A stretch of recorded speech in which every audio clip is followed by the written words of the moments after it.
Hello. I want to tell you a few things about rack mounting audio gear, but apparently I don't want it enough to make a decent rack.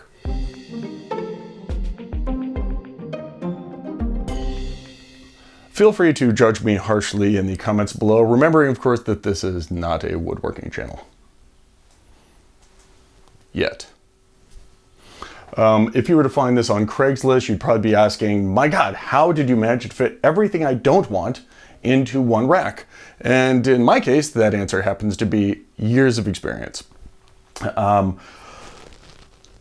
Each rack mount unit is 1 3/4 inches, and this one happens to be 16 rack mount units, so I thought, of course, it needs to be 32 inches tall. Why I thought that, it will be a mystery for the ages. Of course, it needs to be 28 inches tall because 16 times 1.75 is 28 inches, not 32. So we've got an extra 6 inches at the bottom. You know, we'll make this a teaching moment. The first thing you will need to know about a rack is that it is in fact 1.75 inches for every 3 holes. But the holes are not symmetrical. You'll see they're actually a little farther apart where the rack mount unit goes and then closer between the racks. So it's important when you start putting rack gear in that you know exactly where the spacings are. In my case, on this side, I have taken a Dremel tool and notched out a little mark on each one so I can easily see where the edges are. This side does not have that, and unless you're experienced and know exactly where the spaces are supposed to be, it's really difficult to tell where they are. I highly recommend buying a rack that has numbered and spaced rack mount units. They're very common these days, not terribly expensive. Mid-Atlantic, a lot of other companies make them, so definitely go for something like that. Probably the single most important thing you can buy along with your rack are rack mount screws. So these just got on Amazon. I don't know how much they weren't expensive. But rack mount screws, at least audio rack mount screws. Now we're just talking about audio here, not networking. Network racks tend to be a little bit different. Same width, they're always exactly 19 inches wide. Each rack is always exactly 1.75 inches tall. But audio racks tend to be 1032 screws. I've seen some network racks that are 1224. And of course, I believe in Europe there are some 1032, 832 millimeter. Regardless, we're talking about American audio racks here. And audio rack screws have a couple things going for them. For instance, you can in fact just buy any old 1032 screw and it'll probably work just fine. However, it won't have this little nub that allows it to slide into the hole easily and center itself. You also will want rack mount screws with a flat base and a nylon or plastic washer on it. That'll become very important if you don't want to destroy your gear. Okay, so in addition to rack mount screws, you want to choose the right tool. So I've got a few tools here that you might have handy around the house. And here's a normal screwdriver. So this should always be the go-to thing. If you got one, use it. Now, okay, if you're doing something like this, you only have 3 or 4 pieces of gear, this is probably the ideal tool. If you're doing a lot of racks, you're doing a whole machine room, you got a lot of things to put in there, you've got some choices. I love this guy. So check this out. This is a gyroscopic screwdriver. So you press the button on top, and as you move your hand, it goes faster or slower. Do not use this.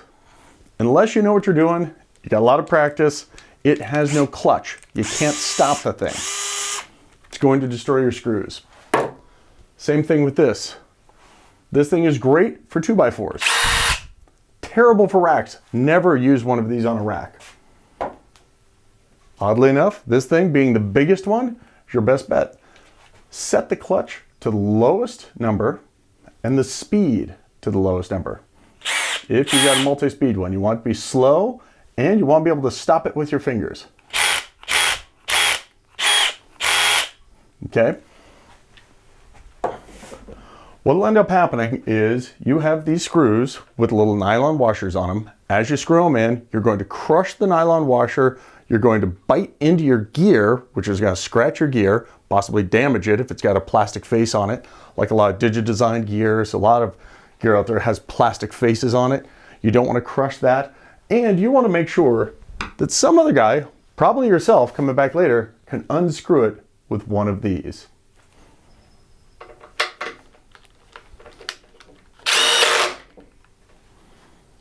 That is what's going to happen to your screw.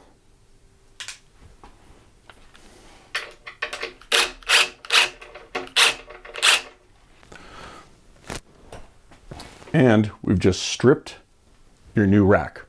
Chances are it's not the screw, chances are it's the rack, which is bad.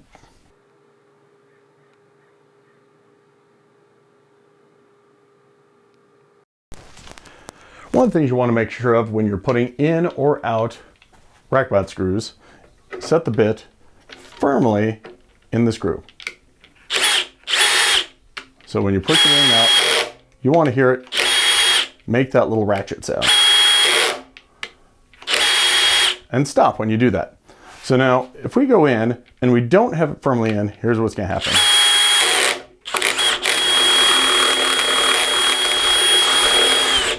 Okay, everyone's seen a rack mount screw like that. How do we take care of that? Well, I always keep a little Dremel tool in my box with a cutting blade. So what you want to do is you want to go find the grain or find the teeth on one of the original Phillips heads here.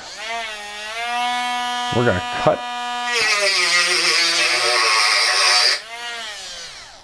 cut a small notch. Then we're going to use the biggest flathead screwdriver you can find. Then use that to inch it out. If you have any kind of stripped screw, whether it's the head or any of the threads, you're showing a little bit of silver on the threads. If you try and use it, you're just going to strip out one of your own screws. You're going to have a hard time getting an error out. You're going to cross thread. You're going to ruin your rack. These things are really tough to replace when you've got it filled with gear, so don't do that. There's a really good place for these. In the trash. Just throw them away. Rack screws are cheap. Just get a new one. Okay, so we've talked a little bit about how to protect our rack screws, and our gear, hopefully. Let's actually put something in the rack. So I've got here a A to D DDA converter. It's not terribly heavy, but it is a little cumbersome. It's kind of long and not the easiest thing to put in by yourself. So if you've already got a lot of gear in your rack, most of the time you just set it on top of something and then screw it in. That's not a problem. General rule of thumb, if your gear has vents on the top and bottom, then you don't want to stack it right on top of something. That's how the airflow goes. This one happens to be ventilated from the sides. I have amplifiers. They're obviously ventilated from the front and back. Those are designed to be racked right on top of one another. This would not be an ideal rack for something like this. Because it's ventilated on the sides, there's very little space there, so I'd probably still want to give myself some flow on top and bottom. But right now, let's see how we can get this in by ourselves. The easiest way to do this is to put a screw in the top hole just below the rack space you want to mount it in. So we're going to take this, put that there again. Again, I'm on clutch level 1. Now, I can just set this on those two, and it's going to want to sit there by itself. So a lot of mistake that people make is putting the top screws in first. So obviously, as you can see, I put the bottom ones on. It's just sitting on itself. It's doing just fine because gravity is pulling down on the back.